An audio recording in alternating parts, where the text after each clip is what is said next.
तो डॉक्टर बनने के लिए फ़र्स्ट ऑफ ऑल आपको नीट का एग्ज़ाम देना होता है। तो अब आपके दिमाग में बहुत सारे सवालात उठते होंगे कि ये नीट का एग्ज़ाम है क्या, ठीक है, ये कब दिया जाता है, मैट्रिक के बाद दिया जाता है या इंटर के बाद दिया जाता है, इसमें कितने क्वेश्चंस आते हैं, कौन कौन से सब्जेक्ट को पढ़ना पड़ता है, कौन कौन से सब्जेक्ट से कितने कितने मार्क्स के क्वेश्चन आते हैं, ये ऑफलाइन एग्ज़ाम होता है या ऑनलाइन एग्ज़ाम होता है, इसमें एज रिस्ट्रिक्शन क्या है, 16 साल, 17 साल या 18 साल, हम इस सब चीज़ को इस वीडियो में डिस्कस करेंगे। सो वीडियो को थोड़ा भी स्किप मत कीजिए, इस वीडियो को पूरा देखिए। और अभी तक आप इस चैनल को सब्सक्राइब नहीं किए हैं तो प्लीज़ सब्सक्राइब कर लें और बगल में दिए गए बेल आइकन को प्रेस कर लें, जिससे आपको मेरी सारी वीडियो की नोटिफिकेशन आप तक पहुंचेगी। So let's start our video. What is NEET? NEET जो है वो एक एंट्रेंस एग्ज़ाम है। आप अगर एक प्रोफेशनल डॉक्टर बनना चाहते हैं तो आपको पहले नीट का एग्ज़ाम देना पड़ता है, ठीक है। तो जो नीट है उसका फुल फॉर्म क्या है? तो नीट का जो फुल फॉर्म है वो है national eligibility cum entrance test. आपको नाम से ही पता चलता होगा ये एक एंट्रेंस टेस्ट है जो कि मेडिकल सीट के एडमिशन के लिए ग्रांट किया गया है, ठीक है। सारे मेडिकल और डेंटल सीट्स को फिल करने के लिए ये एग्ज़ाम लिया जाता है। तो अब हम लोग बात कर लेते हैं कि ये नीट का एग्ज़ाम करवाता कौन है, कंडक्ट कौन करवाता है। तो जो नीट का एग्ज़ाम है वो एनटीए कंडक्ट करवाती है, जिसका फुल फॉर्म है नेशनल टेस्टिंग एजेंसी। ये नीट का एग्ज़ाम इसी के द्वारा कंडक्ट कराया जाता है, एनटीए के द्वारा। और आप इस टेस्ट को, ये जो नीट जो एंट्रेंस टेस्ट है वो आप साल में, हर साल आप एक बार दे सकते हैं। इस एंट्रेंस एग्ज़ाम को देने के बाद आपके स्कोर को देखते हुए, आपके नंबर को देखते हुए आपको कॉलेज और कोर्स मिलता है कि आपने इतना नंबर लाया है तो आपको ये कॉलेज मिलता है और ये कोर्स मिलता है।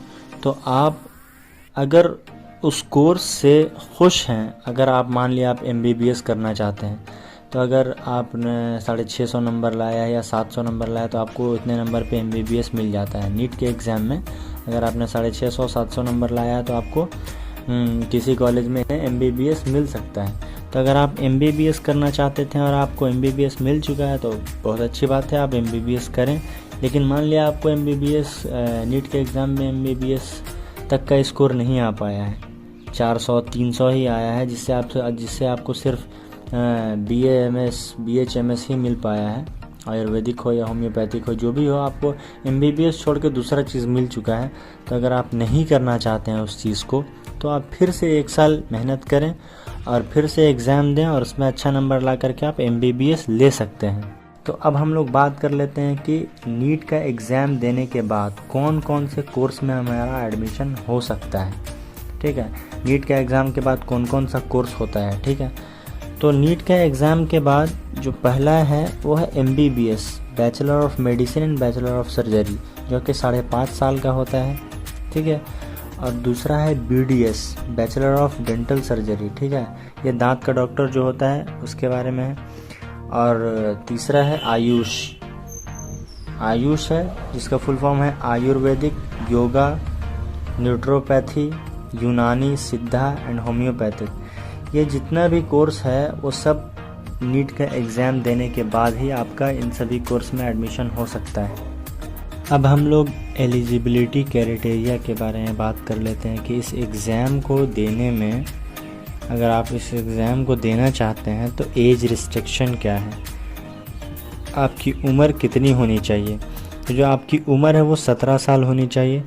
और आप इस एग्ज़ाम को कब दे सकते हैं, तो आप इस एग्ज़ाम को 10+2 कंप्लीट करने के बाद दे सकते हैं।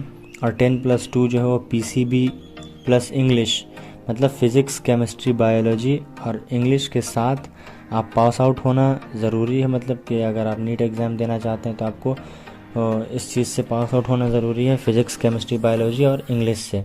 और अगर आप जनरल कैटेगरी से बिलोंग करते हैं तो आपको इंटर के एग्ज़ाम में, 10+2 के एग्ज़ाम में 50% की ज़रूरत होती है नीट का एग्ज़ाम देने के लिए। और OBC अगर आप हैं तो 40% और SC ST हैं तो आपको 40% की आवश्यकता होती है। तो ये तो थी एलिजिबिलिटी क्राइटेरिया। तो अब हम लोग बात करते हैं कि नीट के एग्ज़ाम का पैटर्न क्या होता है। तो एग्ज़ाम मोड जो होता है वो ऑफलाइन होता है, पेन पेपर मोड होता है एग्ज़ाम। और एग्ज़ाम के ड्यूरेशन की बात करें तो ये 3 घंटे का एग्ज़ाम होता है, 10 AM to 1 PM, ठीक है। 10 बजे से लेके 1 बजे तक आपका ये एग्ज़ाम होता है। और इसमें फ़िज़िक्स, केमिस्ट्री, बायोलॉजी 2 पार्ट में डिवाइड है, बॉटनी और जूलॉजी में। तो फिज़िक्स, केमिस्ट्री, बॉटनी और जूलॉजी जो है वो ये सब्जेक्ट होता है इसमें। और लैंग्वेज की बात करें तो हिंदी, इंग्लिश, उर्दू, और आप जिस भी स्टेट में हैं वहाँ की जो भी भाषा है उस भाषा में आप एग्ज़ाम दे सकते हैं, उस लैंग्वेज में आप एग्ज़ाम दे सकते हैं। और जो क्वेश्चन है वो मल्टीपल चॉइस क्वेश्चन होता है, ऑब्जेक्टिव टाइप क्वेश्चन होता है, और 180 क्वेश्चन होता है टोटल। और मार्क्स की बात कर लें, मार्किंग की बात कर लें तो 720 मार्क्स का ये एग्ज़ाम होता है। और मार्किंग की बात कर लें तो एक सही आंसर पे 4 नंबर मिलता है और एक गलत आंसर पे -1, ठीक है, एक माइनस हो जाता है। अब हम लोग थोड़ा मार्क्स डिस्ट्रीब्यूशन के बारे में बात कर लेते हैं। तो जैसा कि मैं पहले ही बता चुका हूँ कि इसमें टोटल 4 सब्जेक्ट होते हैं, फ़िज़िक्स, केमिस्ट्री, बॉटनी और जूलॉजी। तो फिज़िक्स में नंबर ऑफ़ क्वेश्चन 45 रहता है, 45, और इसमें से 180 मार्क्स का ये क्वेश्चन रहता है। और केमिस्ट्री में भी 45, 180 मार्क्स, और बॉटनी में भी 45, 180 मार्क्स, जूलॉजी में भी 45, 180 मार्क्स। मतलब कि चारों सब्जेक्ट का जो नंबर ऑफ़ क्वेश्चन है वो 45 रहता है, 45 नंबर रहता है क्वेश्चन। और जो मार्क्स है वो सारे सब्जेक्ट का 180 मार्क्स होता है, ठीक है। टोटल नंबर ऑफ़ क्वेश्चन जो है 180 रहता है। नीट के पेपर में टोटल क्वेश्चन 180 रहता है, 180, और टोटल जो मार्क्स है वो 720 रहता है। तो आई होप आपको सब बातें समझ में आ गई होंगी। और अगर आप अभी मैट्रिक का एग्ज़ाम इसी बार दिए हैं तो आप जो 10+2 है वो नीट के लेवल से पढ़ना चालू कर दें, अभी से ही स्टडी करना चालू कर दें।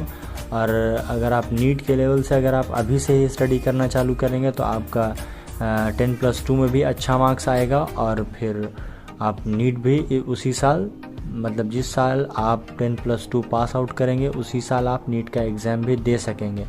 वरना नीट का एग्ज़ाम के लिए लोग इंटर का एग्ज़ाम देने के बाद नीट का एग्ज़ाम के लिए 2-2 साल स्टडी करते हैं, उसके बाद फिर नीट का एग्ज़ाम देते हैं। तो आप वैसा गलती ना करें। आप मैट्रिक के बाद ही जो इंटर है उसको नीट के लेवल से पढ़ना चालू कर दें, क्योंकि नीट के एग्ज़ाम में 11 और क्लास 12 से ही ज़्यादातर क्वेश्चन रहते हैं, और उन्हीं के बेसिस पे सारे क्वेश्चन रहते हैं। सो आप क्लास 11 और 12 और ख़ास के क्लास 11 अच्छे से पढ़ें, ठीक है। तो आप इंटर अच्छे से पढ़ें, और आप अगर इंटर अच्छे से पढ़ते हैं तो आपको नीट निकालने में कोई दिक्कत, कोई परेशानी नहीं होगी। सो आई होप आपको सारी बातें समझ में आ गई होंगी। So if you have enjoy my video so please like and subscribe.